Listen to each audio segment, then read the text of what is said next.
Since I was in my parents' kitchen doing hair. So we are going to be taking her really blonde today and possibly cutting it. She's thinking of doing a really texturized mid-length lob. What do you guys think? Should she cut it? I think so. So we're going to be doing a color and possibly a cut. So if you were interested in watching this, stay tuned. Okay, let's get going. This is how I am parting her off for a full highlight today. There are 3 sections in the back and 2 in the front. I am actually starting in the front. I like to do this half the time. The other half I usually start in the back. It just kind of depends on the person's hair. But the main purpose of this video is to teach you how to lift out dark hair. Her natural is about a level 5, 6 naturally. And whenever you are in those tones, like 4, 5, 6, it's really hard to lift out to a level 10, especially in one session, even if it is virgin hair.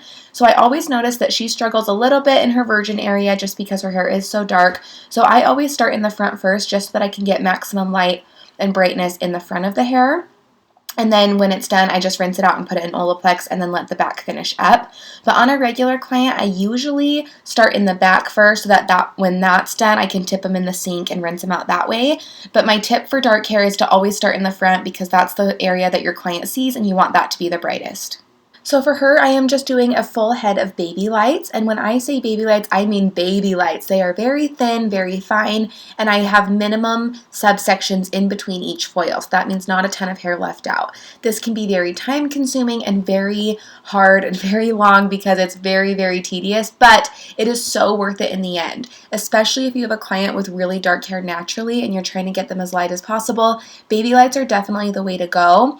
If you take bigger, chunkier sections, it's going to process slower and you're going to have a hot mess on your hands, but baby lights tend to process a little quicker and a little more evenly toned, so that's why I'm a big fan of them.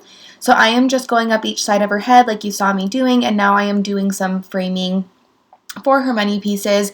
And another little tip I have with dark hair is don't do slicing like I do in normal videos. You guys have seen me do slicing around the hairline a ton, and you can, but I also noticed that slices sometimes process a little slower as well. So if you just do very, very fine baby lights back to back, those should process for you better. Okay, so her front is all done now, so we are just going to be pulling those foils, wiping them down, and then we will coat them in Olaplex while the back finishes up. I just have to say, look how satisfying it is to pull those baby lights out. Is that not like the coolest thing ever? Maybe I'm just a nerd, but I love watching that, so it's just really satisfying. So my assistant is just pulling all these foils, and then like I said, we are going to be putting that in Olaplex and then letting the back process. Another little tip for dark hair is let it sit and process as long as it needs to get to the desired level. I let her sit about 45 minutes to an hour, but I have let clients sit even longer than that at times if they need it. I always make sure that their hair is healthy and that it's still feeling strong, but it does need to sit a little bit longer than normal hair at times.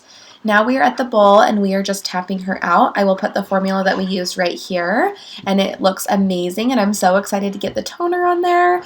So now we are going to be rinsing that root tap out, and we just did a slight root tap just to diffuse any lines and warmth that we got in the root area, rinsing out completely, and now we are going to be doing the toner. We are using Goldwell 10P 10V, which is my absolute go-to. This gives you a really bright white without toning it down too much or making it too silver.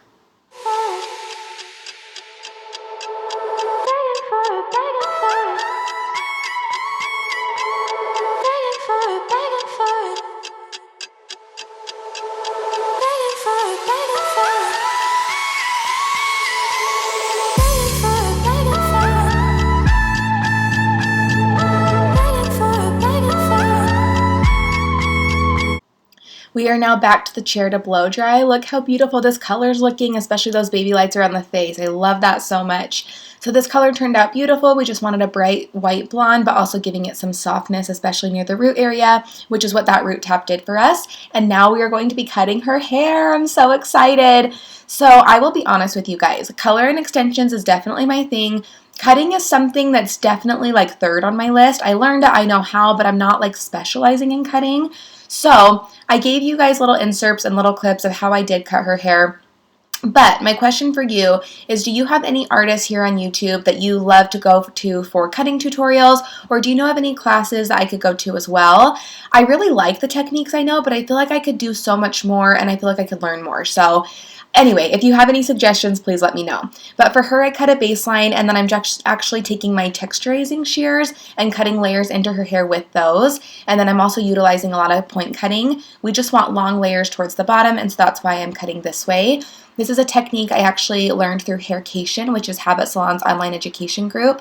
Their videos are amazing, and I would highly recommend them. I just watched a video about this technique last week, so I decided to utilize it, and I absolutely loved the way it turned out. So I am just slide cutting around her face, adding in some layers just to give it like a texturized piecey look. And I definitely love using my thinning shears for that, just because it gives it a little bit of an edgier look rather than just doing regular shears. Okay, what do you guys think? I think it turned out absolutely beautiful. I have been doing Anna's hair for about 4 to 5 years now, so I know the way her hair works. We've been through the ringer. We have been through a million different colors, and I'm so glad that we were finally bright blonde. Her hair is pretty tough to lift out because of her natural level 5, but we finally did it. We've been getting lighter and lighter with each session, and I feel like we're finally where we want to be. And this cute summer lob just adds to the look. I love it. It's just a mid-length, cute, texturized haircut for summer, and I think it's so beautiful with this color. Let me know what you guys think in the comments below.